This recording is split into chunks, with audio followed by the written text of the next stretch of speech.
Mi esposo me sentó en la mesa de los niños en su gala porque yo no era importante. Me fui con las llaves de su auto y lo dejé a pie. Ahora es un fracasado que tuvo que volver en camión.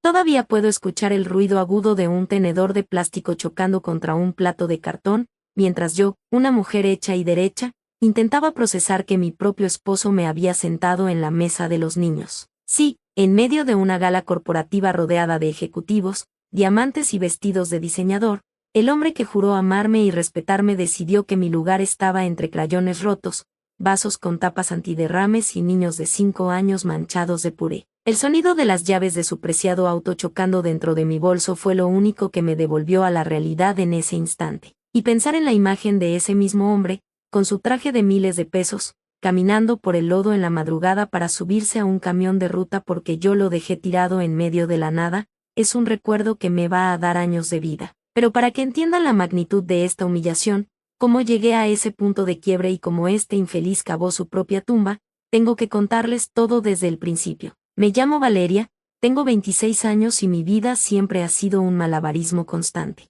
No nací en cuna de oro, así que desde que tengo memoria me he partido el lomo trabajando y estudiando. Mi cabeza es una mezcla un tanto extraña, estudio biología celular porque me fascina entender de qué estamos hechos, pero también estoy sacando adelante materias de literatura clásica. Me apasiona analizar los poemas de Sor Juana Inés de la Cruz o los versos de Gustavo Adolfo Bécquer. A veces la vida te exige tanta concentración que tienes que inventarte trucos para no perder la cordura. Cuando el estrés de las guías de probabilidad o las largas horas de laboratorio me saturan, me siento en la mesa y practico mi caligrafía. Soy zurda de nacimiento, pero me propuse entrenar todos los días para aprender a escribir con la derecha. Ver mi progreso actual, sentirme cada vez más acostumbrada a dominar esa mano, me da una extraña sensación de control absoluto. Soy una mujer que sabe lo que cuesta ganarse el pan, que habla con sabor latino, directo y sin filtros, y que no le tiene miedo a ensuciarse las manos. Y fue precisamente esa energía la que, según él, lo enamoró. Conocí a Mauricio hace 4 años. En ese entonces, él era un tipo sencillo, un asistente de marketing que apenas si sacaba para la renta. Tenía encanto, era divertido y me hacía sentir que yo era el centro de su universo. Se maravillaba con mis pláticas sobre células y poesía, me preparaba café en las madrugadas mientras yo estudiaba, y me decía que admiraba mi empuje. Cuando decidimos vivir juntos, las cosas estaban apretadas económicamente. Yo conseguí un trabajo a tiempo completo como analista en un laboratorio para poder mantenernos a flote mientras él buscaba una oportunidad real en su carrera. Fui yo quien pagó el depósito de nuestro departamento, yo quien llenaba el refrigerador y yo quien lo animaba cuando lloraba de frustración porque nadie lo contrataba. Durante casi 2 años, yo fui su soporte absoluto, y lo hice con gusto, porque para mí eso era el amor, ser equipo en las buenas y en las malas. Pero las cosas empezaron a pudrirse cuando a Mauricio finalmente le llegó su gran oportunidad. Lo contrataron en una firma de relaciones públicas y marketing corporativo que manejaba cuentas de lujo.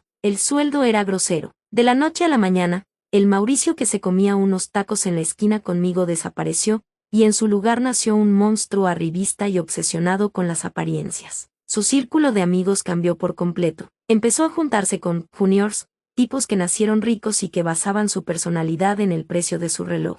Y con el dinero, llegaron las primeras señales de alerta. El gaslighting empezó de manera tan sutil que al principio creí que yo era la del problema. Mauricio empezó a criticar mi forma de vestir. Valeria, amor, no puedes salir a cenar con mis colegas usando esos jeans. Pareces estudiante de prepa. Tienes que invertir en ti, cómprate ropa de diseñador, no me hagas quedar mal, me decía, mirándome de arriba a abajo con una mueca de decepción. Cuando yo le recordaba que no me alcanzaba para ropa de diseñador porque yo seguía pagando la mitad de la renta y mis estudios, rodaba los ojos. Es que no tienes visión, por eso sigues estancada en tu mundito de microscopios y libritos viejos. Abre tu mente, me contestaba. Me hacía sentir como si mi esfuerzo no valiera nada, como si yo fuera una carga avergonzante. La escalada de tensión se volvió un huracán silencioso. Empezó a esconderme. Si había una parrillada informal con sus nuevos amigos, inventaba excusas para que yo no fuera. Es que van a hablar puros temas de negocios y te vas a aburrir,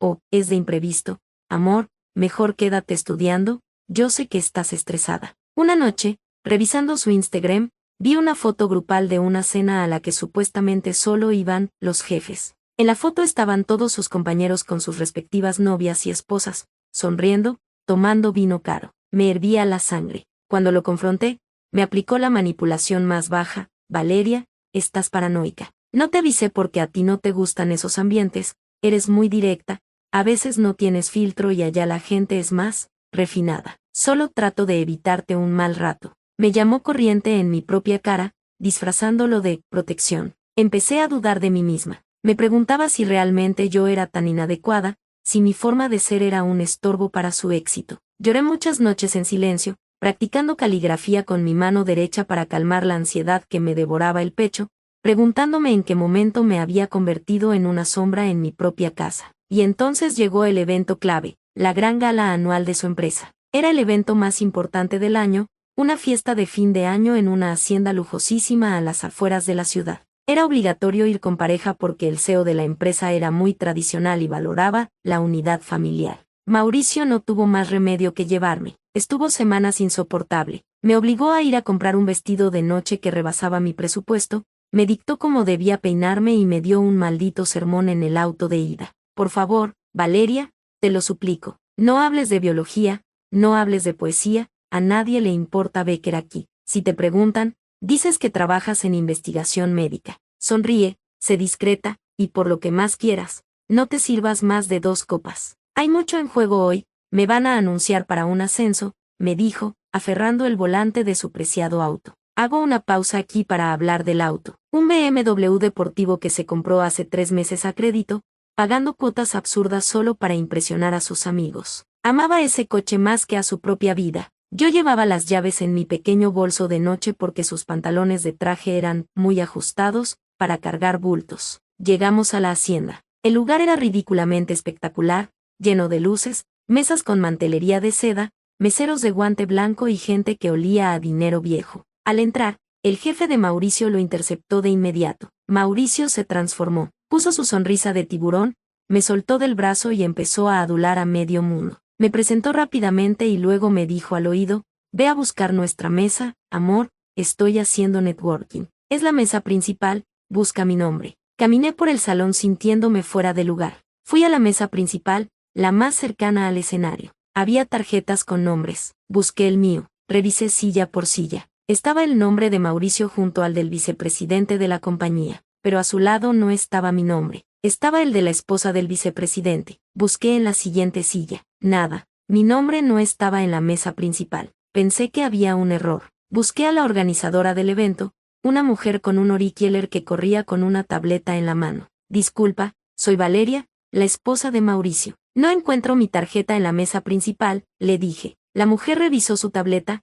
frunció el ceño y me miró con una mezcla de lástima e incomodidad. Ah, señora Valeria. Su esposo pidió un cambio de última hora. Me indicó que usted estaría más cómoda en la mesa 14. Está al fondo del salón, pasando los pilares de piedra. Caminé hacia el fondo del salón. Mientras más me alejaba, menos iluminación había y la música bajaba de volumen. Pasé los pilares. Y ahí la vi. La mesa 14. No era una mesa de adultos. Era literalmente la mesa infantil. Estaba decorada con globos de colores, manteles de papel para que se pudiera rayar en ellos, y en el centro, en lugar de un arreglo floral elegante, había cubetes de plástico con crayones y libros para colorear. Había 6 niños de entre 4 y 8 años, hijos de algunos directivos que no habían conseguido niñera. Estaban gritando, tirando papas fritas y peleando por los crayones rojos. Y en una de las sillas, entre un niño que se estaba sacando los mocos y una niña que lloraba a todo pulmón, estaba mi tarjeta de asignación. Escrita con caligrafía elegante, Valeria, esposa de Mauricio. Sentí que el estómago se me caía a los pies. El aire me faltó. Me quedé paralizada, mirando mi nombre junto a un crayón azul a medio morder. Un mesero pasó y me ofreció un jugo de manzana en cajita. La humillación fue tan física, tan profunda, que sentí un zumbido ensordecedor en los oídos. La sangre me hervía en las venas. En ese momento, Mauricio apareció por el pasillo, acomodándose la corbata, luciendo fastidiado. Ah, ya la encontraste, me dijo en voz baja, acercándose a mí, intentando fingir naturalidad. ¿Qué es esto, Mauricio?, le pregunté, con la voz temblando por la rabia contenida. ¿Qué significa esto? Él resopló, mirando a los lados para asegurarse de que nadie nos escuchara. Baja la voz. Escucha, hubo un problema de logística. El vicepresidente decidió traer a su suegra a última hora y no había espacio en la mesa principal. Yo necesito estar en esa mesa para mi ascenso. Alguien tenía que ceder su lugar, y decidiste que fuera yo, a la mesa de los putos niños, sintiendo que me iba a estallar la cabeza. Mauricio, soy tu esposa. Me obligaste a comprar un vestido de miles de pesos para sentarme con mocosos que están tirando comida. Pídeles que me pongan en otra mesa de adultos, ahora mismo. No hay otra mesa, Valeria, me susurró, agarrándome del brazo con fuerza. Todas están exactas. Por el amor de Dios, no me hagas una escena aquí. Es solo una cena. Los niños ni siquiera te van a hablar. Cómete tu plato, revisa tu celular y ya. No eres importante aquí, ¿vale? Yo soy el que se está jugando la carrera. No arruines mi noche con tus berrinches de niña chiquita. ¿Te comportas?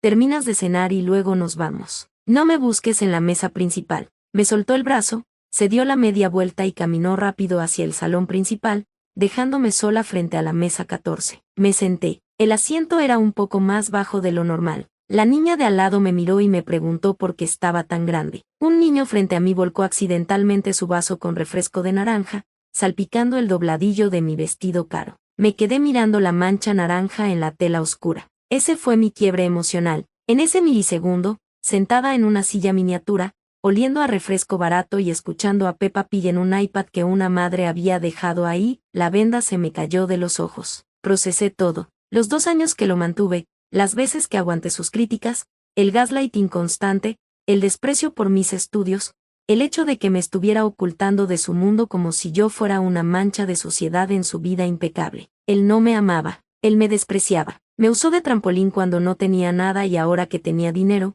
yo era un estorbo que podía ser relegado a la mesa de los niños sin remordimiento alguno. No lloré, no derramé ni una sola lágrima. El dolor se evaporó y en su lugar se instaló una frialdad y una lucidez aterradoras. Metí la mano izquierda en mi bolso de noche. Mis dedos rozaron el metal frío. Las llaves del BMW, el auto de sus sueños. El auto que estaba estacionado afuera. Miré hacia el salón principal a lo lejos. Ahí estaba Mauricio, riendo a carcajadas, brindando con champaña, en su elemento, sin acordarse de que yo existía. Me levanté de la silla. Tomé un crayón rojo de la cubeta de plástico. En el mantel de papel, escribí con mi mano derecha, con la misma caligrafía perfecta que había practicado durante meses, ojalá tu ascenso valga el viaje en camión. Terminamos. Caminé hacia la salida. La noche estaba helada. Salí de la hacienda, que por cierto, estaba a 40 kilómetros de la ciudad, en una zona rodeada de carreteras oscuras y campos vacíos. Llegué al estacionamiento de grava. Presioné el botón de la alarma y las luces del BMW destellaron en la oscuridad como una señal divina.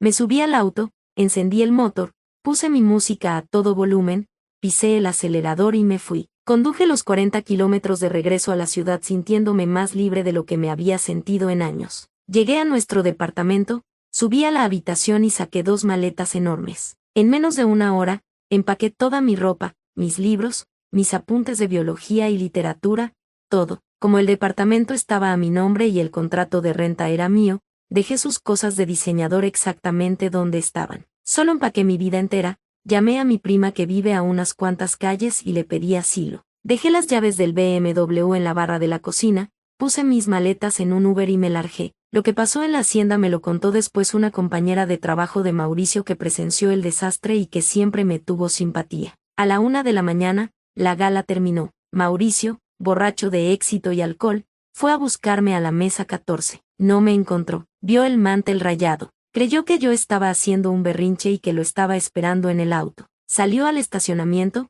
despidiéndose de los directivos, y se dio cuenta de que su amado BMW no estaba. Buscó sus llaves en los bolsillos y recordó que me las había dado a mí. Intentó marcarme. Su llamada iba directo a buzón porque yo ya había apagado mi teléfono. El estacionamiento empezó a vaciarse. Los directivos se iban en sus camionetas blindadas. Su jefe le preguntó si todo estaba bien. Mauricio, el gran ejecutivo, no podía admitir frente a su jefe que su esposa lo había abandonado llevándose su coche. Tuvo que fingir una sonrisa y decir que había pedido un servicio privado de chofer que estaba por llegar. Se quedó solo. A la 1:30 de la mañana, en medio de la nada, con una temperatura bajo cero, intentó pedir un Uber. Ningún conductor aceptaba viajes en esa zona a esa hora. No había taxis. La señal de celular era intermitente. Caminó 2 kilómetros por un camino de tierra, con sus zapatos italianos de piel arruinándose en los charcos de lodo, hasta llegar a la carretera principal. Estuvo parado ahí,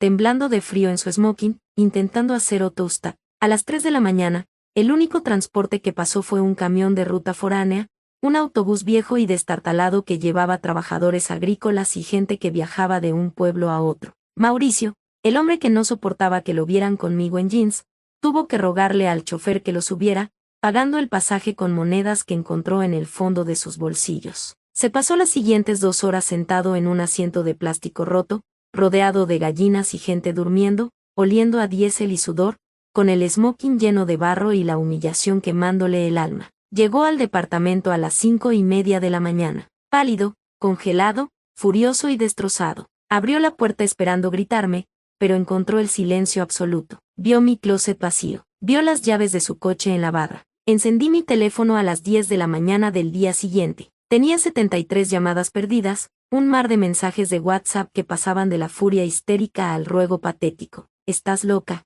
me dejaste tirado en la carretera, casi me matan, me humillaste. Y horas después, Valeria, perdóname, por favor. Fue un error de logística, te lo juro. Me asusté, no supe manejarlo. Vuelve a la casa, hablemos. Eres mi esposa, no me puedes dejar así. Fui un idiota, te necesito. No le respondí. Lo bloqueé de todos lados. Hablé con la administración del edificio, pagué la penalización por cancelar el contrato de renta anticipadamente y les informé que yo me retiraba y que el inquilino que se quedaba tendría que firmar un nuevo contrato bajo sus propios medios económicos. Como Mauricio gastaba todo en ropa y su BMW, no tenía ahorros para pagar el depósito de un nuevo contrato. Tuvo que llamar a su madre llorando para que lo ayudara a hacer la mudanza de emergencia el fin de semana. Hoy, 2 meses después, Mauricio es el hazmerreír de su empresa. La historia de cómo el ejecutivo estrella tuvo que llegar a la carretera caminando en lodo y rogarle a un chofer de camión para que lo subiera se filtró en la oficina.